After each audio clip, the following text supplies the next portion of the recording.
Alright everyone, how you guys doing?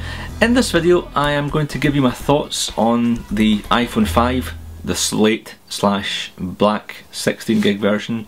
I've done various videos on it so far. I've done the kind of unboxing, the front facing camera HD test in comparison with the 4S. I've done speed tests with the 4S, and I just think after 24 hours the things that are kind of coming out straight away, what I'm kind of feeling a day into it. I did get this at 9 AM yesterday, so right now is 6:35, so it's really over 24 hours. But I've been using this extensively, including the toilets. And I thought I would run over the features that stand out and still the meh, you know, it's an iPhone 5. First one is the front facing camera. No doubt from the video that I put up yesterday, the front facing camera, and even before I bought this phone, I was like, this is why I am getting the iPhone 5, just because of the front facing camera, because it's HD. It means I don't, you know, have to go out and get a separate device as a HD camera. Long live the flip minnow, even although the company shut down. But the front facing camera is absolutely gorgeous. The back camera is the same as the 4S, so there was really no point in comparing it with that. The second thing is, and a lot of people have noticed this, is the weight of the iPhone 5. It is like, the moment you pick it up from the box, and I did this in unboxing as well, it is friggin' light. At the same time, it's a bit hard to explain because the 4S, although it's a heavier phone when compared to the iPhone 5, it just felt as something was in your hand. It was a bit more solid. It just, there's no right or wrong thing to it, you know. It's a lighter phone, but it's, why is that beneficial? Or coming from a 4S, you do notice it, but it's not really a thing you want to get the iPhone 5 because it's lighter. Or yeah, in all seriousness, it's okay, but it's not a deal breaker here. So yeah, weight is something you will notice if you're coming from a 4S or any of the previous versions. The third thing here is, and I guess it's down to the processor and the RAM, as soon as you hit the phone button and you want to dial someone, it is zippy. It is, you know, really fast. And maybe this is due to the recent iOS 6 update, but even when I compare it to the 4S, it is just, the moment you hit someone's name when you're on the contacts list, it's dialing it immediately, effective immediately. So I really do like that aspect when compared with the 4S. The fourth thing, the speaker on this is loud, and I like that for a few reasons. Number one is, I must admit, I do use the phone when driving, even although you shouldn't, but you know, I usually have it on loudspeaker, listening to music, or if a phone call comes through, or this happens a lot, is when I'm using my TomTom and if I've not got a dock in the car, it's just on the good old lap, and to have, you know, the TomTom voice, turn left, turn right, a bit more louder than the 4S, that is a plus for me. Not that I'm hard in hearing, but it's just good to have something a bit louder. So I did definitely notice that because I was messing around with TomTom yesterday. Next up, the lightning cable. Let's move on swiftly, just totally ignore it. But no, one of the gripes I have with the lightning cable is, although they've made the actual lightning part of it reversible, which is good, but often when I'm working on an iMac and I've got, you know, switching between USBs, I don't normally get all the way up and look behind the iMac and put the cable in.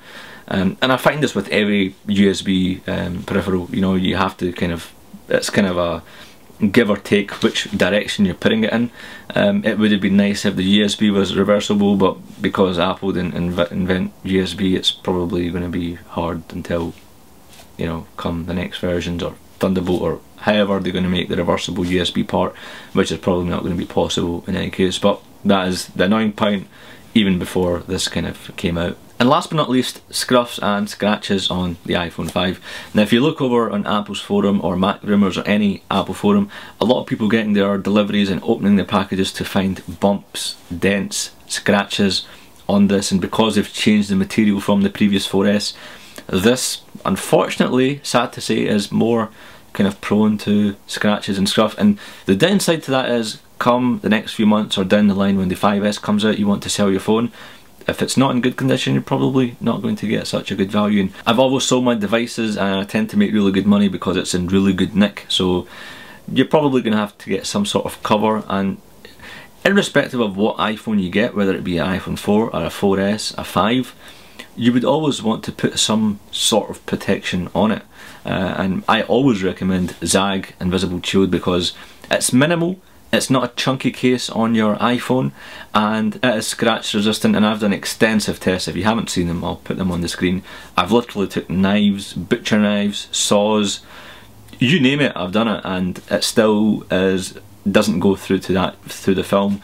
So that is pretty neat, and it's a really decent price, and you can pick it up from all major UK retailers or US retailers, or heck, you can buy it from Zag. If you use this link, I'll love you forever. So although your iPhone 5 is most probably going to get a lot of scratches if you don't have any protection, the plus side is that if you drop it from, you know, a few different heights, it's not going to damage your phone when compared to the 4S. FlickR done a really cool video where they dropped it from a few heights and it didn't damage the iPhone 5, which is pretty good because we've heard horror stories or seen them on video where people are smashing the back, it's getting cracked and stuff because it's glass. Whereas the iPhone 5 is pretty good in that respect. It did eventually damage it after a few dozen times. The video is in the link if you want to see it.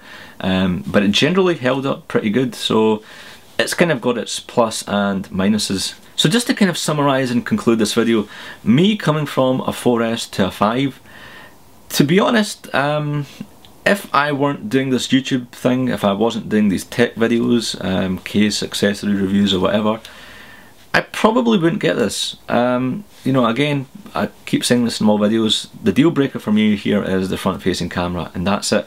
The speed test that I done yesterday proved that the iPhone 4S is on par with this.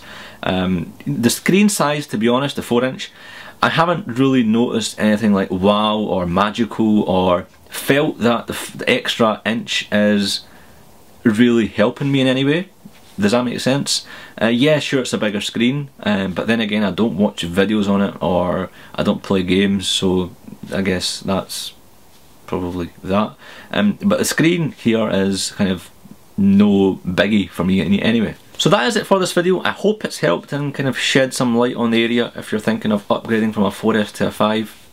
I personally wouldn't recommend it. You know, I've thoroughly used it for the past 24 hours, done videos on it, and I can't see the average Joe really benefiting from it. Sure, if you're a first time iPhone user, go for it. It's a great phone. If you're coming from a 4, great, it's a great phone.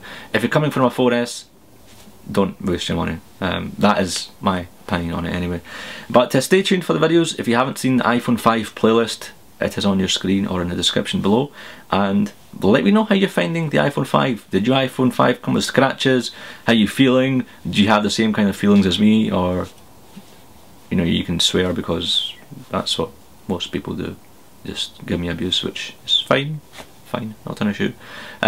I'll see you in the next video. I can't believe Cheers. this. I'm 1 kilogram over the limit, and you're asking me to pay extra. Look, sir, unless you're going to pay extra or you're going to actually remove some items, you're not actually going to be able to travel today, okay? Now move along, you're holding This the is line. absolutely f***ing ridiculous. There's nobody behind me, you I hope you trip over that conveyor belt of yours and you break your neck, you Sir, any more attitude like that, and I'm going to offload you from the flight, and I'll probably end up slapping the Hell fat with off you. your That's ass, the last okay? time I fly with your damn company. Bro, are you mad? Are you mad, bro? All you really need is an iGear garment, featured in the Herald, the Journal, the Gadget Show and the British Force Newses, as well as other media outlets.